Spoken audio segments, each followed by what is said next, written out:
This thing called recovery is not for people that need it. It's for people who want it.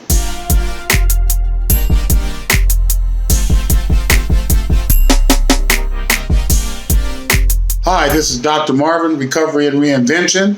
And the first thing I'm going to say is this is not medical or psychiatric advice. This is for educational and entertainment purposes only. Once again, this is Dr. Marvin, Recovery and Reinvention. And today we're going to talk about the desperation it takes to get into recovery and to maintain recovery. The desperation it takes is something that is sorely needed. This thing called recovery is not for people that need it. It's for people who want it. And you gotta want it just like a drowning man is trying to get air. You gotta want it like a person clinging to life on the end of a life raft in the middle of the ocean. You gotta grab a hold to it like nothing like you've ever grabbed a hold of anything in your life. Do whatever it takes to make sure that you give yourself the best possible chance at recovery. I'll call it the 80-20 rule. It goes across all boundaries in life. It is something that I believe in.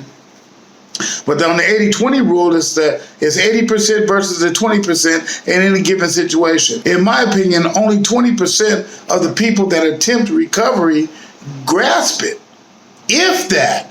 Some people say 1 out of 10 make it the first year. So we have to do whatever it takes to give ourselves the best chance at recovery possible, because people just don't make it. People go to jail, people go to institutions, people die, and this thing is no joke. Your psychological or psychiatric meetings with your psychologist or psychiatrist, and or going to your support group meetings. They have Al-Anon, over gambling meetings, Narcotics Anonymous, Alcoholics Anonymous, going to those meetings, watching seminars and talks on YouTube or on the internet, reaching out to similar people, traveling along the similar road you are in that particular area of recovery, and staying in contact with them.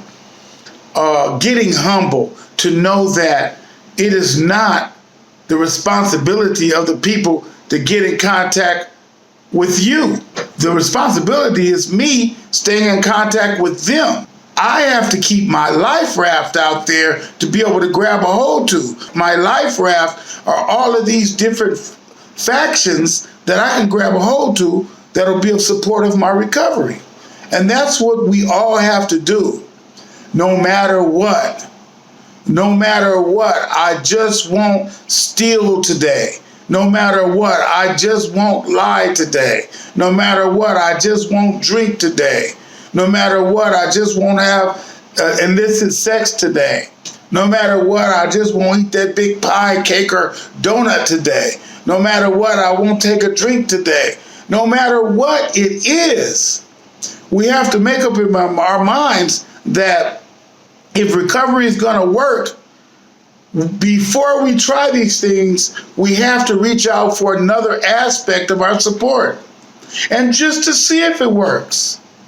Instead of me grabbing that donut or going out for that foodie call late at night, looking for a late night donut and getting possibly in the mischief in other places as a result of my mind telling me I want a donut, how about I call somebody and talk about it?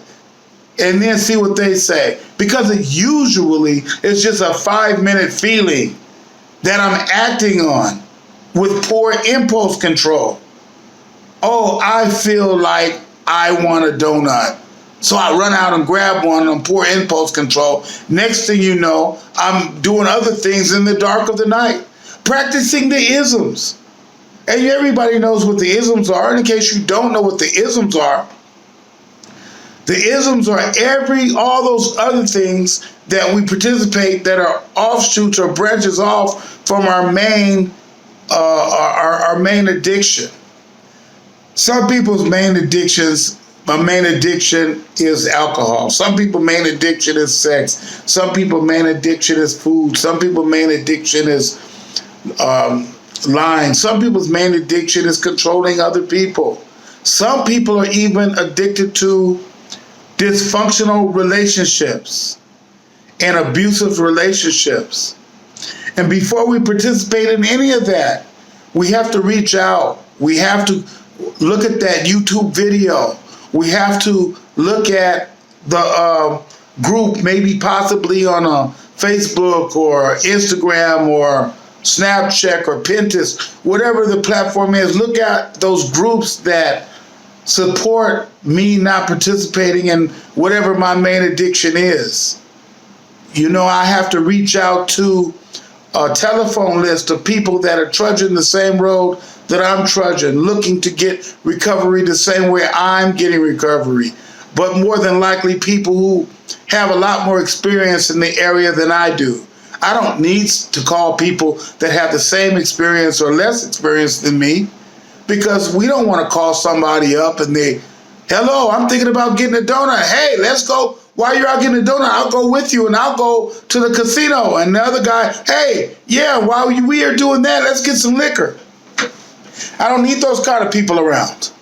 I need people that are experienced in recovery that will be able to support me in my endeavor towards whatever my main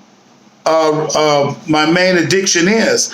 So it's very important for us to know what our main addiction is.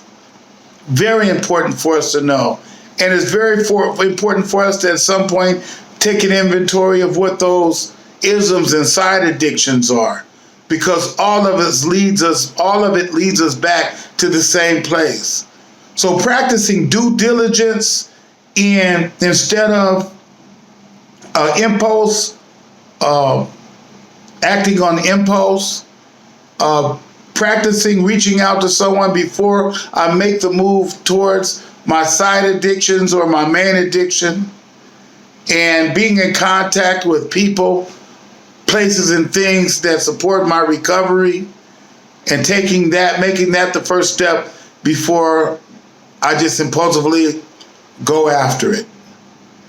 Hopefully we get a moment of clarity in our head and we can reach out to some person, place, or thing that can help us maintain our recovery. And that's what I have for now. If you could use it, please use it. If not, put it on a shelf. Maybe your friend can use it later. This is Dr. Marvin, Recovery and Reinvention. Have a great day.